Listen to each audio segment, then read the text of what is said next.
नमस्कार दर्शक मित्रों, जय गौ माता। करुणा टॉक्स में आपका स्वागत है। मित्रों, एक ऐसी वीडियो जिसमें गौ माता को न सिर्फ समझे न सिर्फ जाने, वैज्ञानिक दृष्टिकोण से और धन के कैसे कमा सकते हैं गौ। पहले हमारा गौ धन ही था, मगर अब धीरे धीरे करके सिर्फ धर्म से जुड़ गई है। तो गौ माता बहुत परेशान हो रही है। फिर से उसको गौ धन की ओर ले जाने के लिए जबरदस्त वीडियो क्लिप यहाँ पर गांधीनगर में शुरू होने जा रही है। तो मैं स्वागत करता हूँ डॉक्टर भाविक सर का और निमेश भाई का। स्वागत है आप सबका।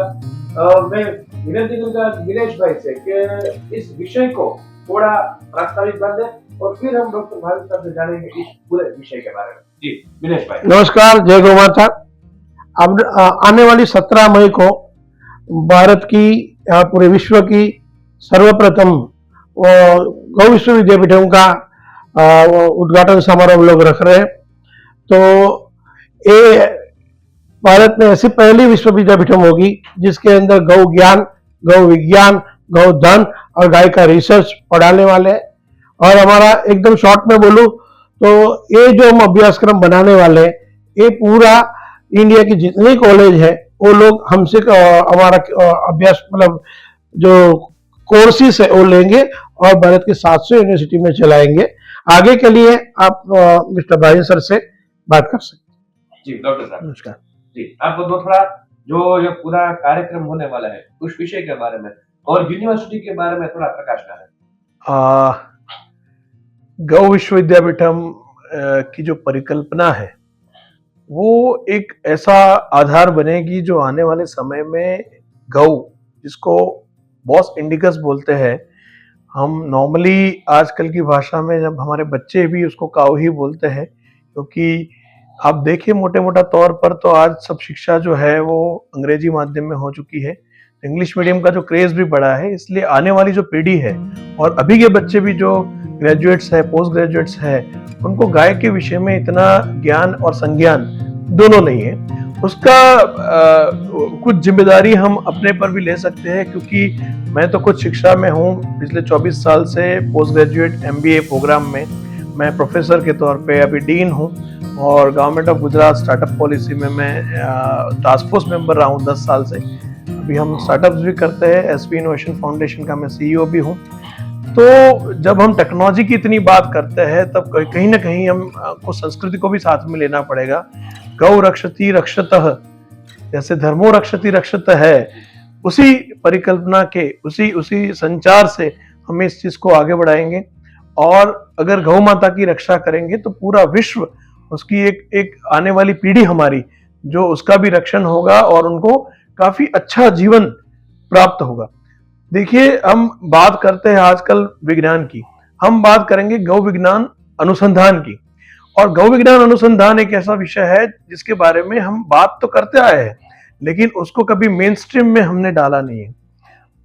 माननीय वड़ा प्रधान श्री नरेंद्र मोदी जी का एक दृढ़ संकल्प और निश्चय था कि नेशनल एजुकेशन पॉलिसी, उसमें इंडियन नॉलेज सिस्टम पे हम थोड़ा फोकस करें, उस पर ध्यान केंद्रित करें, क्योंकि इंडियन नॉलेज सिस्टम है ना, बहुत परिपक्व है।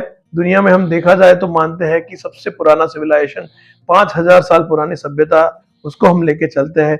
और हम 4 वेद अपना, ऋग्वेद, यजुर्वेद, अथर्ववेद, सामवेद, 7 उपनिषद की बात करते हैं, पुराण की बात करते हैं।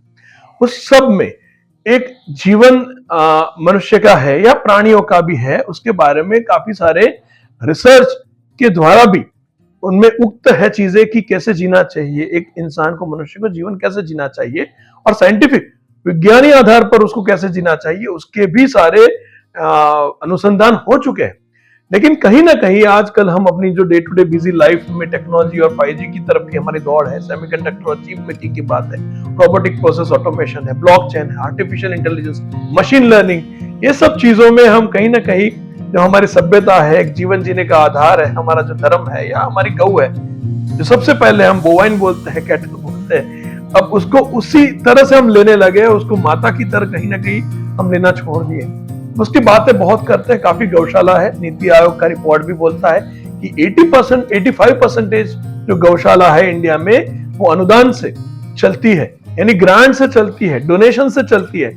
तो सबसे पहले बीइंग अ मैनेजमेंट प्रोफेसर, मेरा तो यही कहना था कि जो चीजें दान पे या अनुदान से चले वो ज्यादा लंबे समय तक नहीं चलता, वो टिकाऊ नहीं हो सकती, जिसको हम सस्टेनेबल बोलते हैं। और मोदी जी और पूरा हमारा देश आज सस्टेनेबिलिटी की बात कर रहा है कि कोई भी चीज सस्टेनेबल होगी तो लंबा चलेगी। दान से आप कितना साल तक चलाओगे? जो दान देता है उसकी स्थिति भी देखनी पड़ती है, अपनी स्थिति भी देखनी पड़ती है, और समाज में संजोग भी बदलते हैं। तो ये सब चीजों को मद्देनजर रखते हुए हमने बहुत दृढ़ संकल्प किया, निश्चय किया कि हम कुछ ऐसा काम करें, कुछ ऐसा अनुसंधान करें, रिसर्च करें, जिससे हम काऊ, बॉस इंडिकस, गऊ और गऊ आधारित खेती और गऊ आधारित जो चीजें हैं, पैदाशें हैं, वो चीजों, पैदाशों को और सर्विसेज, सेवाएं हैं, वो गऊ आधारित सेवाएं भी प्रदान करें। देखो, कोई भी देश है उसका डेवलपमेंट देखा जाता है उसमें सर्विसेज यानी सेवाएं का कितने मात्रा में जीडीपी का पोर्शन है। हमारे यहाँ पे देखा जाए तो हम 52 से 20 साल पहले 52% था, 78% से आगे बढ़ चुके हैं। सेवाओं का प्रदान इतना होता है। तो गऊ आधारित पैदाशें यानी प्रोडक्ट्स ही नहीं, लेकिन उसकी सेवाएं भी है। जैसे आप कभी पंचगव्य, हम सब बात करते हैं, उसके सारे रिसर्च करते हैं। हमारी यूनिवर्सिटी के डॉक्टर प्रोवोस्ट है डॉक्टर हितेश जानी, वो तो दुनिया में पंचगव्य के माने हुए एक टीचर, प्रोफेसर और आयुर्वेदाचार्य और साइंटिस्ट है। हमारे यहाँ पे अनुपम भटनागर जी जो को फाउंडर है गौ विश्वविद्यापीठ, वो भी डॉक्टर है और उन्होंने भी इसमें ज्ञान लिया है पूरा पंचगव्य में। तो पंचगव्य बनाएंगे गाय आधारित 5 प्रोडक्ट से, हम सब जानते हैं, मैं डिटेल में नहीं बताऊंगा, लेकिन उसकी आधारित सेवाएं भी होती है। जैसे हम अभी माने कि बच्चों को कहीं पिकनिक पे ले जा रहे हो तो आप गौशाला में ले जाइए, वहां पे उसको दिखाइए कि कैसे होता है। आप जो हम कडल बोलते हैं, तो कडलिंग कीजिए गौ को, उससे प्यार बढ़ेगा, कंपाशन बनेगा आपका। तो फाउंडेशन ही करुणा फाउंडेशन, जिसको हम इंग्लिश में कंपाशन बोलते हैं, करुणा बोलते हैं। तो करुणा ही सबसे बड़ी चीज है। लेकिन वो बच्चा कभी गौशाला में जाके वो बछड़े को दूध पीते देखेगा नहीं गाय माता का, हाँ, तो उसमें वो करुणा कहाँ से आएगी? या उसको चारा नहीं खिलाएगा, या उसकी सेवा नहीं करेगा, या वो गोबर को उठाते हुए देखेगा नहीं, गौमूत्र को इकट्ठा करते नहीं देखेगा, तो उसको पता नहीं चलेगा कि गौ माता की भी एक सेवा है। जैसे हम घर में हमारे एक वयस्क सदस्य की सेवा करते हैं, जैसे गौ माता की भी सेवा अनिवार्य है और आवश्यक भी है। तो ये तो बात थी एक पूरी कल्पना की, जिसको हम इमोशनल, जो हमारे एंगल की बात में मैंने कर दी। लेकिन हम विज्ञान की ओर भी ध्यान इतना ही देंगे, उसमें हम रिसर्च करेंगे। हमारे डॉक्टर हितेश जानी है, वो तो आयुर्वेदाचार्य खुद, उनके 14 स्कॉलर्स हैं जिन्होंने गौ आधारित जो रिसर्च किया है वो इतना पावरफुल है। मैं आपको बता दूं एक सिंपल एग्जांपल्स कि पंचगव्य स्प्रे से ब्रेस्ट कैंसर तक क्योर किया जाता है। अब ऐसा तो थैलेसेमिया माइनर मेजर है, उसकी ट्रीटमेंट है। आंखों की दृष्टि को वापस लाना, जो स्ट्रक्चरल डैमेज है वो तो हम ठीक नहीं कर सकते। तो ऐसे तो 50-100 डायबिटीज की सबसे अच्छी दवा गौमूत्र आधारित बनती है, बढ़िया से बढ़िया दवाई बनती है। आप मेटफॉर्मिन पे डिपेंडेंट नहीं रहेंगे, 250, 500, 750 का डोज लेते हैं, उसके बाद इंसुलिन पे आ जाते हैं और हमारे किडनी, लीवर, पेंक्रियास सब खलास हो जाता है। कैंसर्स, इतने सारे केसेस आज बचपन से ही बच्चों को आने लगे। पहले कैंसर होता था 60-70 के बाद, आज कैंसर होता है 10-12 साल की आयु में भी बच्चों को कैंसर होने लगा है। इनफर्टिलिटी इतना बड़ा प्रॉब्लम है समाज में, तो उसकी ये सारी चीजें देखो, लिवर सिरोसिस, फैटी लिवर, ये कितने प्रॉब्लम्स है, डायबिटीज है, ब्लड प्रेशर है, हाइपरटेंशन है। अब देखिए, तो ये सारी चीजें है। लोग बोलते हैं कि योगा से तो ये चीजों को थोड़ा ठीक किया जा सकता है। योग भी विज्ञान है, उसका आधार है, लेकिन उसके सपोर्ट में अगर जो गौ और गौ आधारित पैदाशें और सेवाएं आप लेंगे तो मैं मानता हूं मनुष्य का जीवन और सरल और अच्छा बनेगा। और ये यूनिवर्सिटी पूरी उस पर रिसर्च करेगी, साइंटिफिक एविडेंसेस डालेंगी, क्योंकि आज तक हमारे देश को हमेशा, जब हम वेस्टर्न वर्ल्ड में जाते हैं, यूरोप में जाओ, नॉर्थ अमेरिका जाओ, यूनाइटेड स्टेट्स ऑफ अमेरिका जाओ, तो वो लोग क्लिनिकल ट्रायल्स और प्रमाण पे ध्यान देते हैं, जिसको क्लिनिकल ट्रायल्स बोलते हैं। तो हमारे पास प्रमाण क्या है? तो हमारी यही दिक्कत है। जैसे जिंगसेंग में हुआ था कि हमारी अश्वगंधा को चाइनीज और कोरियन जिंगसेंग बेच के करोड़ों का यूनाइटेड स्टेट्स ऑफ अमेरिका उसका मार्केट किया, billions of dollars of industry है। जब हम बोले हमारी अश्वगंधा, तो बोलते अश्वगंधा कैसे है, उसका क्या ट्रायल है? तो मैं आपको बताना चाहूंगा कि जब 2011 में मैंने एक रिसर्च किया तो चाइना ने 3000 रिसर्च पेपर पब्लिश कर चुके थे खाली जिंगसेंग पे। इसलिए लोग चाइनीज जिंगसेंग बोलते हैं, हमारी अश्वगंधा को इतना मान नहीं देते, अश्वगंधा तो हमारी थी।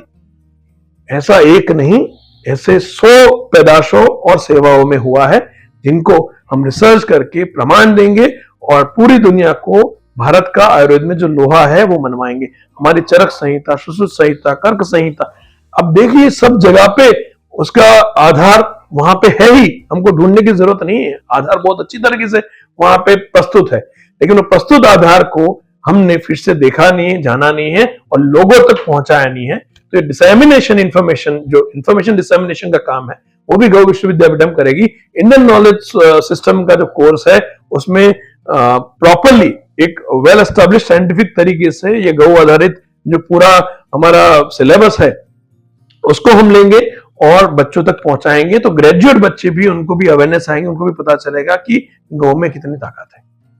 तो ये उद्देश्य जी। और ग्रेजुएट बच्चों के साथ अगर कोई ऑलरेडी जॉब या बिजनेस कर रहा हो तो उसके लिए उसका एडमिशन का प्रावधान है या नहीं?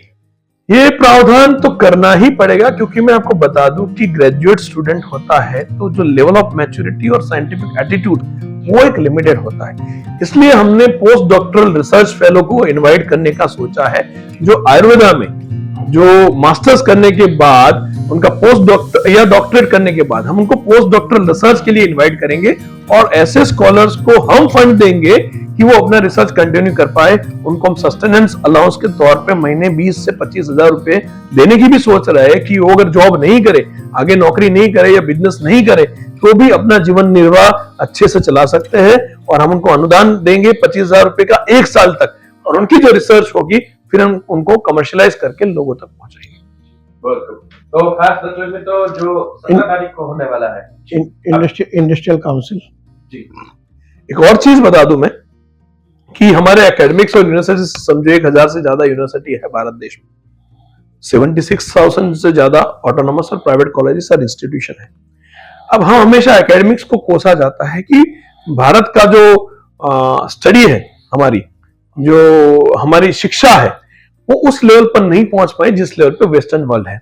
जैसे कि हमको बोला जाता है कि टॉप 200 यूनिवर्सिटी में आपकी तो मुश्किल से गिनी चुनी 2-3 यूनिवर्सिटी, टॉप 500 में आपकी 10-15 यूनिवर्सिटी। आप करते क्या? हम 145 करोड़ का देश है, इतनी बड़ी सभ्यता, यहाँ पे नालंदा, तक्षशिला, वल्लभी जैसी वर्ल्ड क्लास इंस्टीट्यूशन में बोलता हूं आज जिसको यूनिवर्सिटी बुलाया जा सकता है, और हमारे यहाँ पे 6ठी सदी से 14वीं सदी तक उनका राज था पूरी दुनिया में। 45 कंट्री से, देशों से लोग यहाँ पढ़ने के लिए आते थे। 2000 से ज्यादा बच्चे एक साथ पढ़ते थे, 400 से ज्यादा टीचर्स हुआ करते थे। और मैं आपको बताऊं कि शुरू जब सर्जरी करते थे तो 50 से ज्यादा सर्जिकल इक्विपमेंट थे उनके पास। अब इतनी शिक्षा का आधार हमारे पास में था। आज हमको बोलते हैं कि आपको यूनिवर्सिटी टॉप 200 यूनिवर्सिटी में नहीं है। तो देखिए उसका एक कारण यह है कि हम इंडस्ट्री को हमारे साथ नहीं रखते एकेडमिक्स में। अगर इंडस्ट्री आपके साथ नहीं आएंगी, उद्योग आपके साथ नहीं जुड़ेगा, तो आपका रिसर्च है वो सीमित होगा, उसकी वो पैदाशें और सेवाएं दूर दूर तक नहीं पहुंचेगी। इसलिए हमने गौ विश्वविद्यापीठम में एकेडमिक काउंसिल जो होती है उसके साथ इंडस्ट्री काउंसिल भी रखी है, जिसमें देश के वरिष्ठ उद्योगपति आएंगे और अपना जो ज्ञान है, अनुभव है, उसका भी प्रदान करेंगे, उसमें पार्टिसिपेट करेंगे, उनका भी हिस्सा रहेगा और वो हमको बेहतर तरीके से समझाएंगे कि इस चीजों को, इस सेवाओं को, इस पैदाशों को लोगों तक कैसे ले जाया जाए। मार्कर इंस्टीट्यूट सबसे बड़ी बात है कि जब दिनेश भाई ने मुझको एक एक याद कराते हैं, मैं सोचता था थोड़ा हमारे पास समय की किल्लत है, तो हम क्वालिटी काउंसिल ऑफ इंडिया जो काम करता है, जैसे ऑटोनोमस बॉडी है, ECLED जो काम करता है, हम ISI की बात करते हैं, एगमार्क की बात करते हैं, ट्रेडमार्क की बात करते हैं, पेटेंट की बात करते हैं, ये सब हम बातें करते हैं। कहीं ना कहीं हमने ऐसा सोचा कि गौ और गौ आधारित चीज पैदाशों को हम एक मार्कर्स दे। आज FSSAI food safety standard authority of India जो मार्कर दे रहे हैं वो हमने यूरोपियन और वेस्टर्न वर्ल्ड से लिए हुए। हमारे खुद के कोई मार्कर गौ और गौ आधारित चीजों या पैदाशों पे नहीं है। इसकी और हमारा यही काम रहेगा कि हम दूध है तो दूध की मात्रा, क्वालिटी, गुण धर्म क्या होने चाहिए, उसका डिटेल एनालिसिस, उसकी कॉम्पोजिशन, उसके केमिकल रिपोर्ट्स तक हम उसके एस्टेब्लिश करेंगे कि ये आपका मिल्क या दूध ऐसा है तो उसको हम स्टैंडर्ड मान सकते हैं। जैसे पहले दूध को अमृत मानते थे और बोलते थे कि गाय 17 माइल चल के जाएगी और वापस आएगी, जो चारा चरेगी तब वो दूध अमृत बनता है। आजकल ऐसा है नहीं, लेकिन ऐसा कर सकते हैं हम लोग। तो सारे मार्कर्स जो है क्वालिटी के वो हम डेवलप करेंगे, वो चाहे दूध है, घी है, गौ आधारित प्रोडक्ट्स है, पनीर है, चीज है, 100 प्रोडक्ट्स बनती है। और गौ वेस्ट में से सबसे बड़ी बात जो मैं कभी यहाँ पे छोड़ के जा रहा हूँ कि कंप्रेस बायोगैस CBG की बात हो रही है। जैसे अब नाम देना नहीं चाहूंगा, लेकिन देश के बड़े बड़े उद्योग गृहों ने 50 से 60 हजार करोड़ इन्वेस्टमेंट कमिटमेंट किया है। आंध्र प्रदेश में किया है, यहाँ पे वाराणसी में, यूपी में किया है, गुजरात में भी आने वाला है, बहुत जल्दी गुजरात में भी आएगा। कंप्रेस बायोगैस CBG वो 3 चीजों का सॉल्यूशन देता है। वो आपको गैस देता है, वो आपको फर्टिलाइजर्स देता है। वो स्लरी अगर आप खाली उसको उसका रिसाव करें आप, तो स्लरी से भी आपकी एग्रीकल्चर प्रोडक्टिविटी बढ़ती है। तो बढ़िया सा कंपोस्ट आपको मिलेगा, फर्टिलाइजर मिलेगा, कोई सब्सिडी उसमें नहीं चाहिए, कोई केमिकल नहीं है। और तीसरी चीज, गांव-गांव में, यहाँ रिमोटेस्ट प्लेसेस है जहां पे गांव में बिजली नहीं पहुंची है, वहां पे एक आप सीबीजी का या बायोगैस का प्लांट लगाएंगे, इसलिए आप माइक्रोग्रिड की हेल्प से बिजली पहुंचा सकते हैं। आपको बिजली मिली, आपको गैस मिली, आपको फर्टिलाइजर मिली, अच्छा पानी मिला, उससे ज्यादा क्या हो सकता है। तो यही हमारा जो साइंस है उसको हम वापस लेके आए। तो मैं मानता हूं कि भारत को एक समर्थ देश बनने से कोई नहीं रोक सकता, क्योंकि कल ही मैंने देखा था कि समर्थ राष्ट्र है उसको कोई नहीं रोक सकता, और जो राष्ट्र खाली कल्पनाएं करे वो कभी आगे बढ़ नहीं सकता।